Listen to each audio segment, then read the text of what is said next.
I live in a fairly small city. We have a pretty impressive mall called Destiny USA. It's huge, pretty much like 7 stories in some parts. It's the 6th largest mall in the United States, or something like that. You're probably wondering why I'm rambling on about this, but it plays a big part in the story.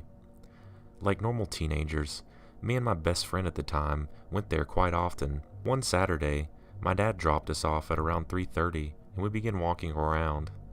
About 2 hours after we got there were these 2 guys who were really loud and making really unnecessary gross comments to each other about us as we walked by. They made sure we heard it too and were staring us down.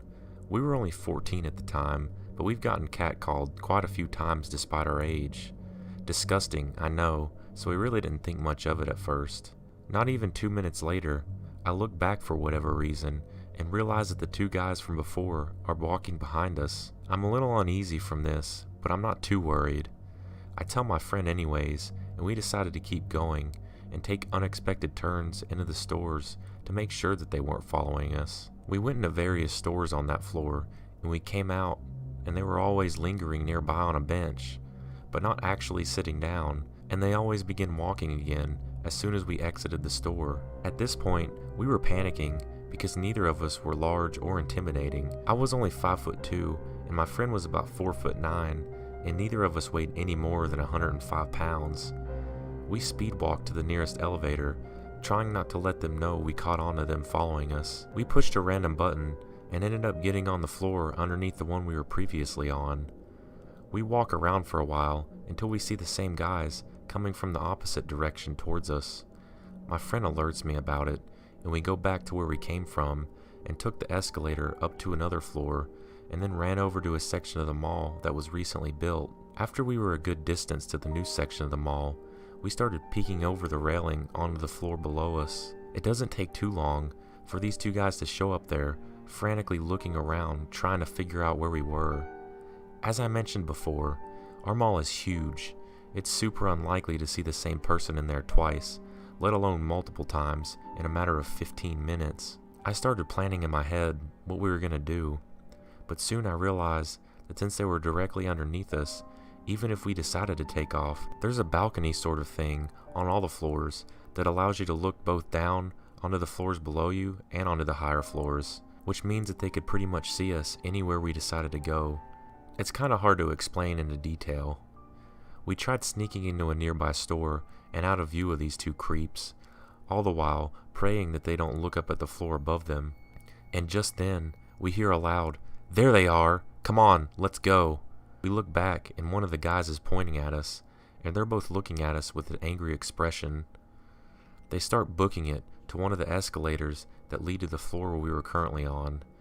Me and my friend are in full panic mode by now. She's hyperventilating, and I'm feeling like I'm going to throw up. So we start sprinting, trying to get away from them. We continue running, but starting to slow down from the exhaustion. But now, the 2 dudes are off the escalator and are now almost directly adjacent from us. My friend tells me to text my dad and tell him that we were ready to leave, and to get his car from the parking lot and bring it up front to the entrance to pick us up. Luckily, my dad usually drops us off, then he goes shopping on his own for a while we're walking around. Therefore, if anything happens, he isn't far away, and we can meet up with him easily.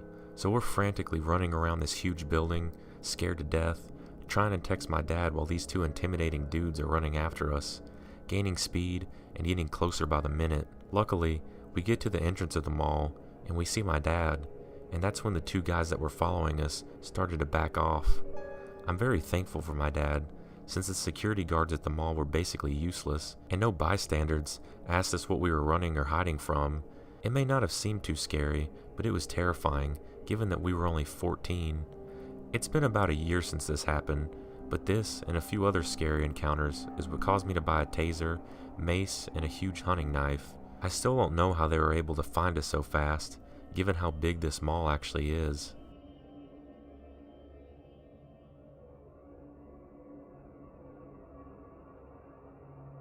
I'm 17 years old and a bit of a stoner. I live in a pretty large city in Ontario that up until the past 2 years was known for its safety.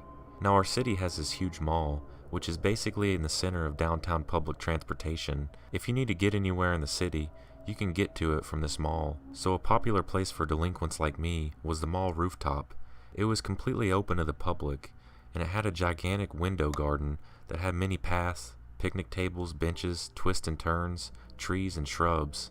There's even squirrels and bunnies that live up there because it's so green.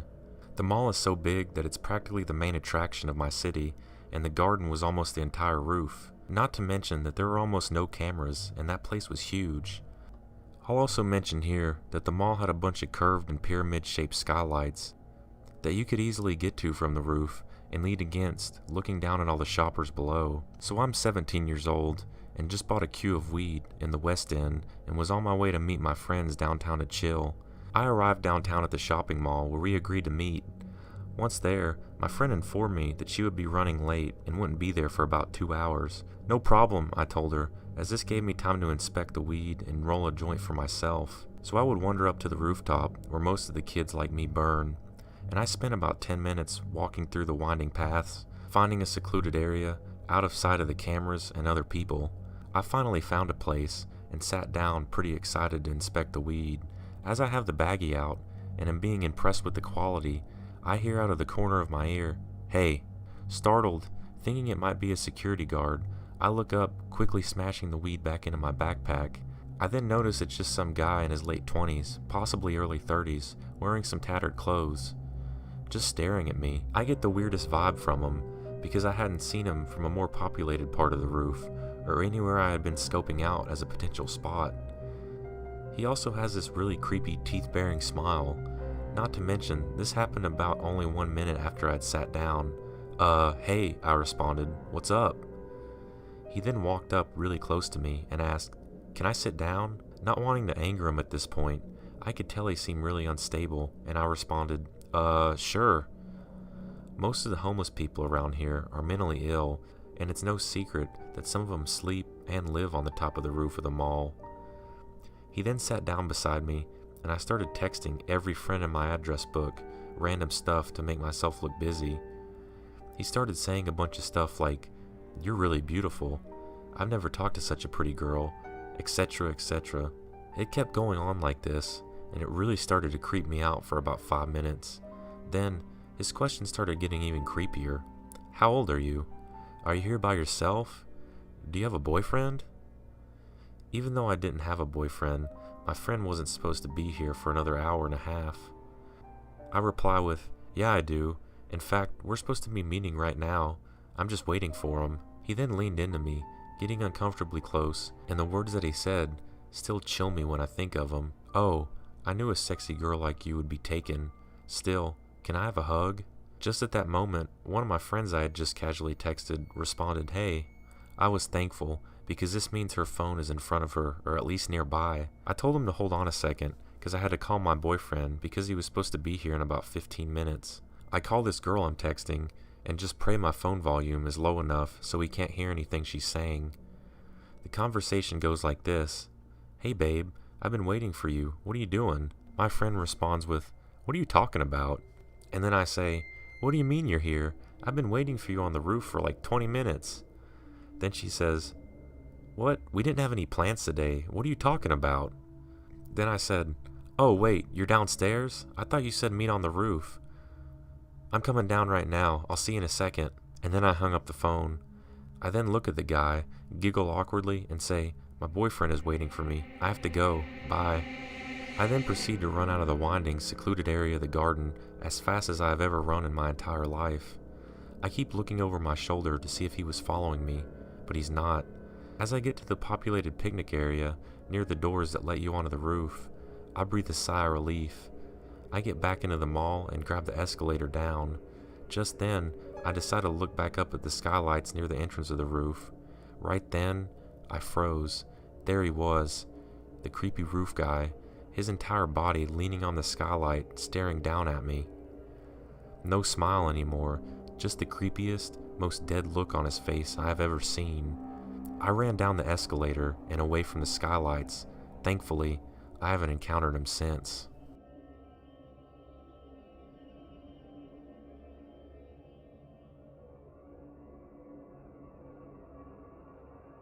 I recently started working security at a mall.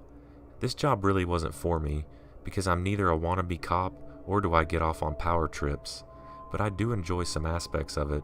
I like a lot of the people I work with, and I like being prepared for emergencies. I train like crazy in case of a fire or a bomb threat. I study main designs and evacuation plans so that if something happens, I can get people out safely. The vast majority of the time, I work a fake job. I walk or drive around the site so that people can see that the security is there. Most of my job is just security theater, but sometimes I have to do legitimate work. Sometimes I stop people from breaking into your car or break up fights. And though you may think I'm useless most of the time, when push comes to shove, you'd rather someone be there than not. Friday nights are pretty messed up. Teenage kids flock to the mall just like they have since the 1980s. For those of you in the Malgrins generation, it's become a shadow of its former self thanks to the internet and online gaming, but a fair amount of kids, and overgrown kids, still show up. And, as always, the crowds cause problems. Friday night, they stationed me by the food court. This is a prime location for kids. It's where most of them get picked up by their parents.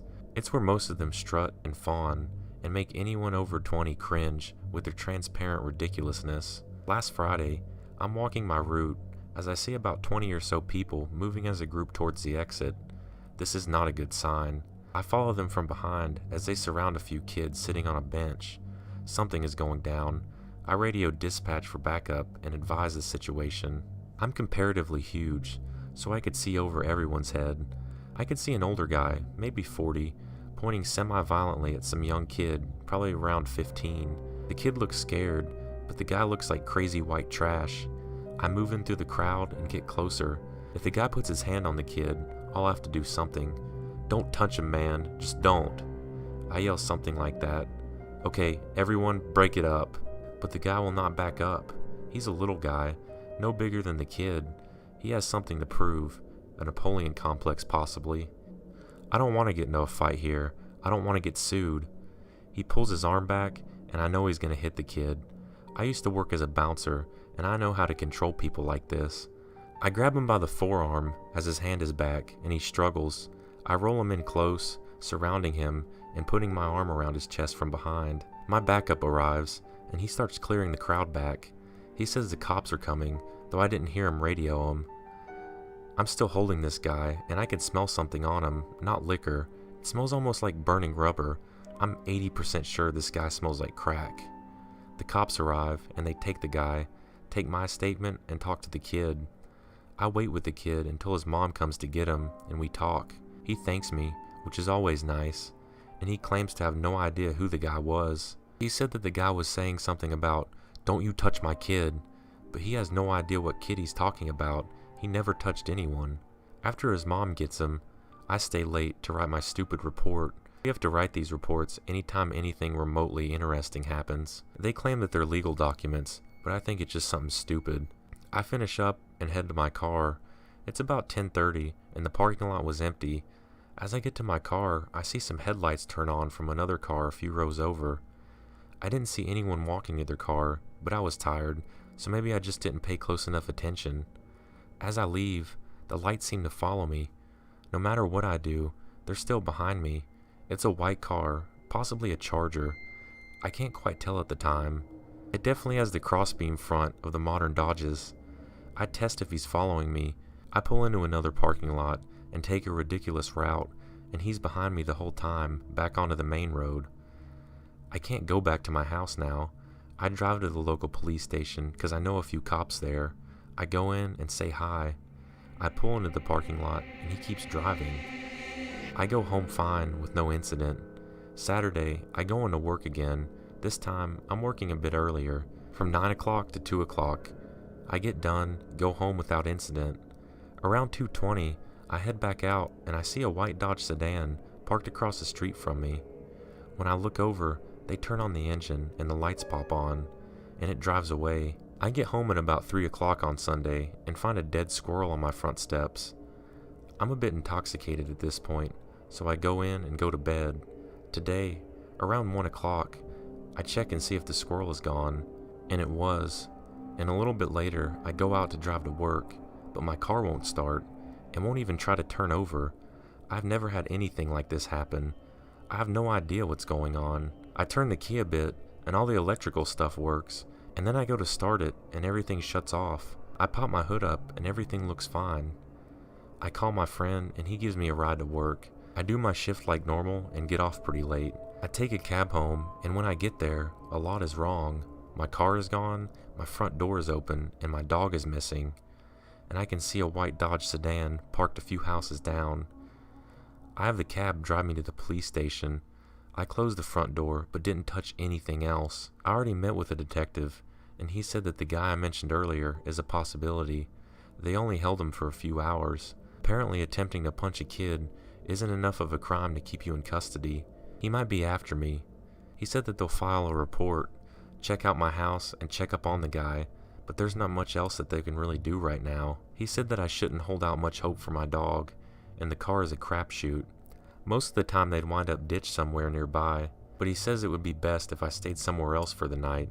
I don't make a lot of money, and the closest hotel is a Sheraton, which costs me about $150 a night, and a little bit more for internet access.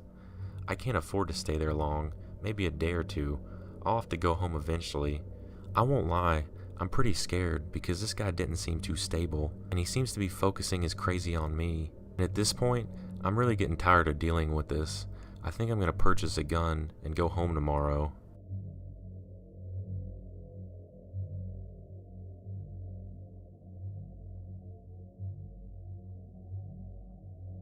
My senior year of high school, and all throughout my winter and summer breaks from college, I worked at a kiosk in my hometown mall that was associated with a local tattoo shop. We sold some body jewelry, lighters, and other random crap like that. I really liked the job. I felt cool because people thought I was cool for working there, and because my job was to convince them to buy way overpriced body jewelry, which I happened to be good at. On this particular day, I was home from summer break after my freshman year of college and working at the kiosk one afternoon. My brother was graduating from middle school, and that day I was waiting for my shift to end and for my parents to come pick me up to go to the ceremony. During the summer, usually only one person worked a shift, unless it was Friday or Saturday night, since most people were out at the beach or doing some other outdoor activities. As my shift was ending, it suddenly became very busy, and I was scrambling to help all the various customers I could. An older guy came up to the stand and asked for my business card. I handed him one and didn't pay much attention to it. After all, he was walking away. I had already given him what he wanted, and he kept his head down, so I went back to helping the other customers. A few minutes later, the phone rang in my store, and I answered it. "Hello, this is Small Kitten. How can I help you?" The voice on the other end of the line told me that he was the man who had just stopped by and asked for my business card. Immediately, I thought that was weird. Why didn't he just ask me whatever it was while he was here? But his next sentence cleared it up pretty quickly for me. "I was wondering if you'd like to go out with me sometime." I said thank you, and then I was flattered, but I would have to decline and end the conversation. I left to meet my parents and didn't think anything of it. A few days later, I was working alone again when the phone rang, and I answered it as always. "Hello, this is Small Kitten. Thank you for calling. How can I help you?" It was the same man from the other day, asking me out yet again. Once again, I told him it was very nice of him to ask, but I was not interested. And then he responded, "Well then, I'll be waiting for you to get out of work." I didn't even know what to do. I hung up the phone and did my best to not start sobbing, as I was again working alone. Fortunately, because of my nature of my job, lots of really sweet but yet scary looking mall rats hung out around my store, and my very tall friend, who happened to have dreadlocks and was very facially pierced, stood by me at work the whole day while I called the police and my boss. I filed a million reports, but there was really nothing anyone could do if I didn't see him actually do anything. Unfortunately, his face was hazy to me because he had approached me at a time when I was helping other customers. I constantly wondered if he was actually in the mall, staring at me or even talking to me, and I would never know it. The guy continued to call and harass all the other female employees that worked at my store for almost a year with many sexual threats. Everyone was escorted to their car at the end of the night by mall security, and this continued for a long time after I went back to school. By the end of the summer, I had regressed to wearing only baggy clothes and sweats with very little makeup because I didn't want to attract any extra attention to myself. Even though this happened close to 10 years ago, I still don't feel comfortable wearing tight or revealing clothing.